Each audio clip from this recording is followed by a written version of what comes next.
Previously on Everything Scuba, Lyell got a cool new camera system and wanted to take it boat diving. So we got to meet the crew of Scuba Dose on St. Croix, and we discussed some of the tips and tricks related to the etiquette of boat diving.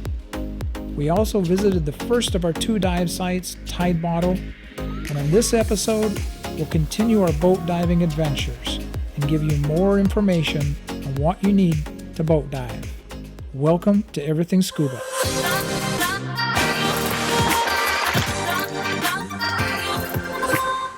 Hey guys, welcome back to Everything Scuba. I am Lyell, and if you're a first-time viewer of our channel, we are so glad you found us. We are here talking about everything related to the world of scuba diving. So if you're like us and you love to scuba dive into Everything Scuba by hitting that subscribe button down below. We'd love to have you join us for our weekly episodes.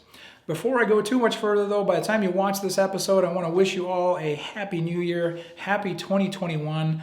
2020, kind of a car wreck of a year for the entire world. We certainly hope you and your family are staying healthy and safe. And we also hope that we all get back underwater and are able to travel to our favorite scuba destinations sooner rather than later. Fingers crossed for that. So as we discussed in the introduction previously, I got my hands on a nice new mirrorless camera system. Wanted to go test that out in a couple of dive sites on the west side of St. Croix. Best way to get there would be by boat. So we asked you to take a giant stride into boat diving with us.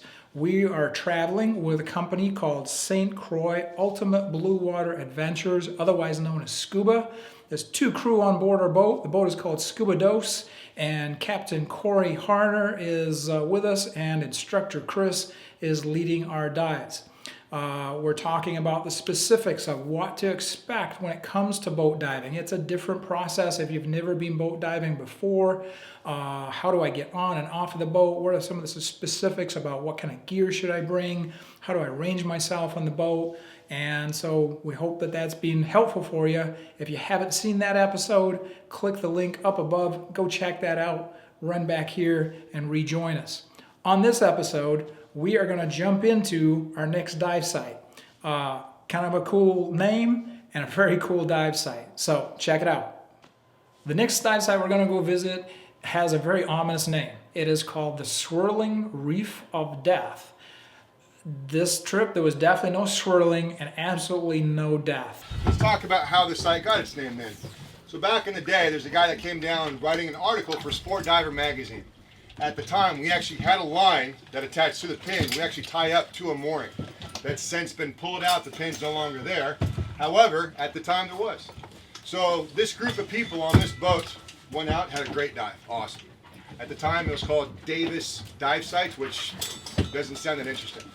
When everybody comes back from the boat, everybody's talking about how cool this dive was. The 13-year-old kid says, you know what? I really love this dive. However, the name just sounds too boring. So this guy writing this article for Sport Diver magazine says, well, what would you name the dive site? And he kind of stood up all proud, as a 13-year-old does, and said, the Swirling Reef of Death. Laugh, chuckle, laugh, chuckle, laugh, chuckle. Everybody had a good time with that. About 6 months later, this guy's back in the States. He's finalizing this article. And instead of naming it Davis Bay or whatever the dive site was at the time, he actually changed it to Swirling Reef of Death. If you go to any dive shop on this island and you get a dive site map, all the dive sites say their names, and this one, Swirling Reef of Death. So we're at Swirling Reef of Death. Let's check out some of the footage that we obtained from this site.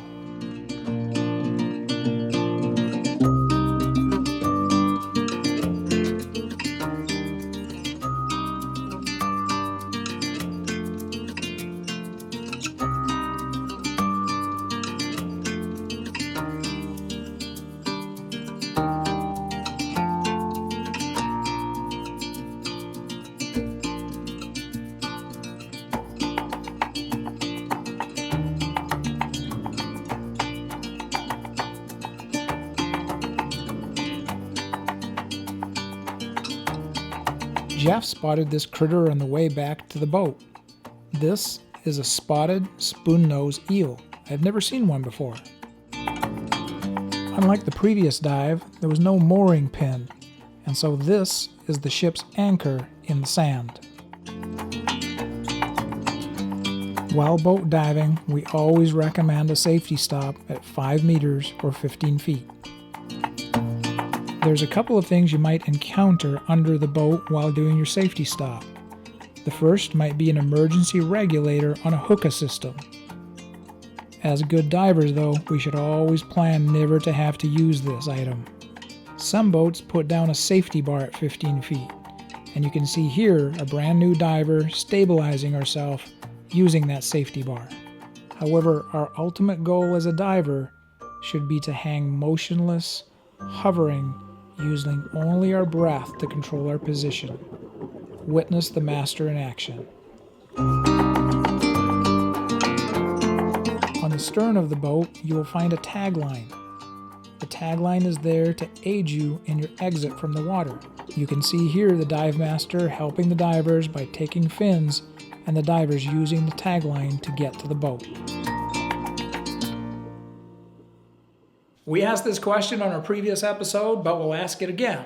For you seasoned boat divers out there, what tips, tricks, or comments would you have for people who have never been boat diving or very inexperienced at it? How did you go about learning how to dive appropriately from a boat? Leave us some comments down below. Two phenomenal sites that we got to go visit. Now we're headed back to Frederiksted Pier. We're gonna get off the boat.